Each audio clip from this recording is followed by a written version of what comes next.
السلام عليكم ورحمة الله وبركاته. ازيكم؟ عاملين ايه؟ يا رب تكونوا بألف خير. آم، طبعا اسفة على التأخير، بقالي كتير يمكن ما نزلتش فيديوهات على القناة. بس كنت يعني من فترة للتانية كده بنزل شورتس بسيطة.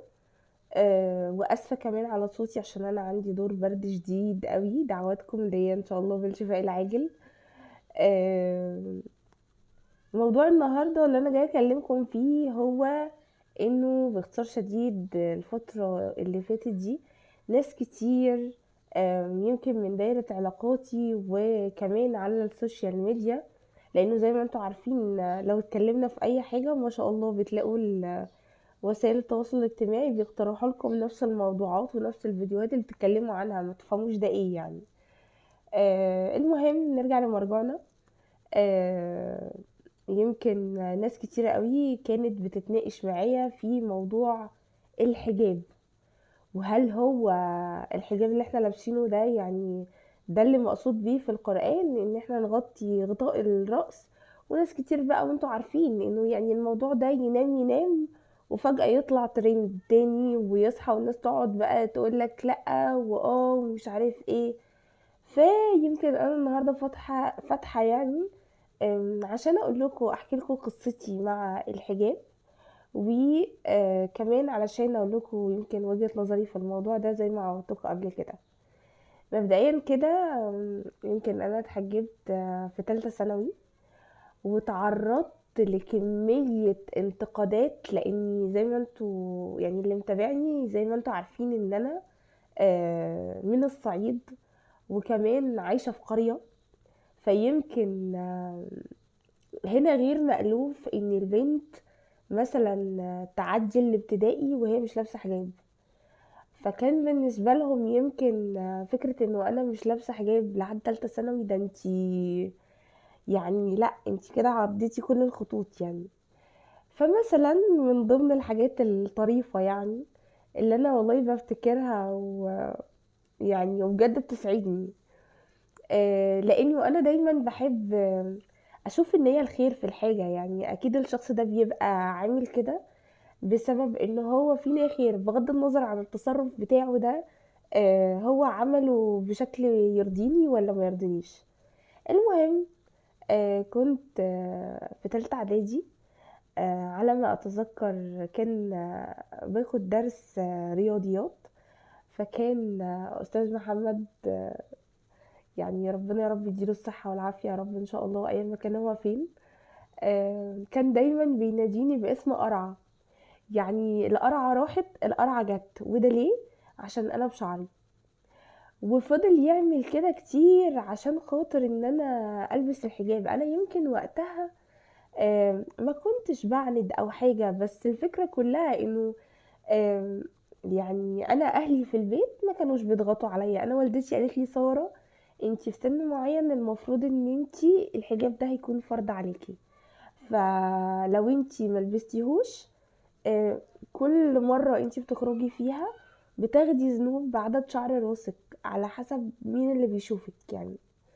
فطبعا يعني كنت بقى في سن مراهقة وكده وبتاع، كلمة توديني وكلمة تجيبني. ممكن البس الحجاب يوم، ممكن اقلعه يوم، وهكذا يعني. المهم، فكان استاذنا الجليل كان دايما بيناديني بقرعه. وفي مره قرر ان هو ياخد معايا موقف ويقول لي لو جيتيلي الدرس تاني وانتي من غير حجاب انا مش هدخلك. فطبعا انا نسيت اصلا ان هو قال لي كده. وتاني يوم رحت الدرس، فصاحبتي قالت لي نهار ابيض انتي جايه من غير حجاب. قلت لها طب اعمل ايه؟ فهي كان بيتها جنب الدرس فجابت لي طرحه، فانا اصلا كنت لابسه بنص كم.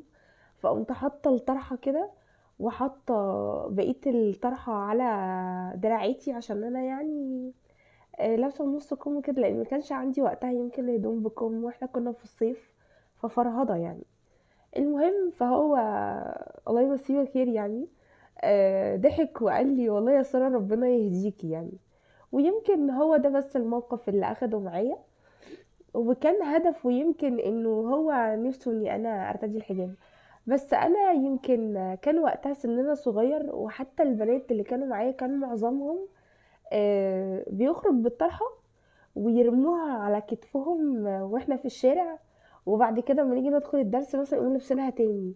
فانا شايفه انه ده تزييف. يعني انا ليه؟ انا مش مضطره ان انا اعمل كده. انا لو انا هلبس الحجاب فانا هلبسه علشان خاطر ربنا. يعني مش عشان قصة اقتناع ولا مش اقتناع، لا ده عشان خاطر ربنا. فانا بلبس الحجاب عشان ربنا مش عشان ارض العبد بس. ومشينا على هذا المنوال. وكنت كل سنة يمكن قبل بقى موضوع كل سنة ده، برضه حصل لي موقف طريف تاني جدا في المدرسة بقى، بس وانا في الثانوي. كنا في الامتحانات اللي هي كان وقتها عندي امتحانات شهرية يعني. فأنا عشان من قرية وكده فكل الطلاب معروفين بالنسبة للمدرسين. ففي مدرس ظريف لطيف وهو بيوزع ورق الأسئلة، كان علينا امتحان دين، فاداني ورق الدين مسيحي. فأنا طبعا عشان عارفة ان هو قاصد فحطيت الورقة قدامي ومرضتش احل. فهو بيقول لي ايه ما تحلي؟ قلت له احل ايه؟ بيقول لي حلي الامتحان. قلت له يا سلام، حضرتك يعني مش عارف انك مديني ورق الدين مسيحي وانا مسلمة؟ فبيقول لي مش باين عليك يعني. قلت له معلش. فعشان انا برد عليه كده طبعا اخدني نزلني المدير، وبعد مفاوضات و قالوا لي خلاص ومش عارف ايه هو الاستاذ كان بس يقصد انه ان انتي ترتدي الحجاب وكده علشان وفضلوا بقى يدوني بقى درس في الحجاب. هل انا اتحجبت؟ لا.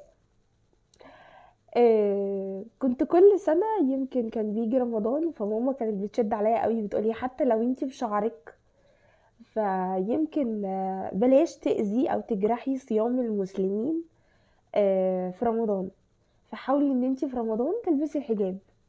فكنت كل سنة بلبس الحجاب في رمضان، واجي طبعا على العيد زي ما انا متعودة، وزي يمكن كان بنات كتير في سني اروح قلع الحجاب وعاملة شعري عند الكوافير وكده، وهي بقى والعيد فرحة والكلام ده. لحد ما كنت في رمضان تالتة ثانوي، وحرفيا يمكن كان قبلها ليا بعض المحاولات ان انا ارتدي الحجاب، وكنت البسه يومين واقلعه، البسه مش عارفة ايه. بس من جوايا ومن كلام والدتي الطيب، وده اللي انا حابة ان انا اركز عليه، انه ابدا محدش غصبني، بس هي كانت من وقت للتاني بتقولي النصيحة بشكل كويس من غير ما تجرحني او من غير ما تحسسني ان انا بقى يعني عاملة فواحش الكون عشان أنا مش لابسة حجاب مثلا، او ان انا سلوكي مش كويس عشان انا لابسة حجاب. يمكن احنا في مجتمعنا هنا لما بنشوف واحدة مش محجبة فلا يعني بنفضل بقى نرميها بالبوتل، دي اكيد بقى مش تمام، دي اكيد بتصاحب، دي اكيد معرفش ايه. في حين انه ممكن تكون هي اقرب منك لربنا وبتصلي وبتعمل كل حاجة، بس زي ما انت بتعمل ذنوب كتير، مثلا بتكذب، بتترك الصلاة، بتغش في البيع والشراء، كل الحاجات دي ذنوب. فكمان هي عاملة ذنب الطرحة، بس عشان الذنب ده متشاف احنا بنفضل بقى نرميها بالباطل في كل حاجة وبنعلق عليها بقى كل حاجة في الكون. المهم نرجع لمرجوعنا.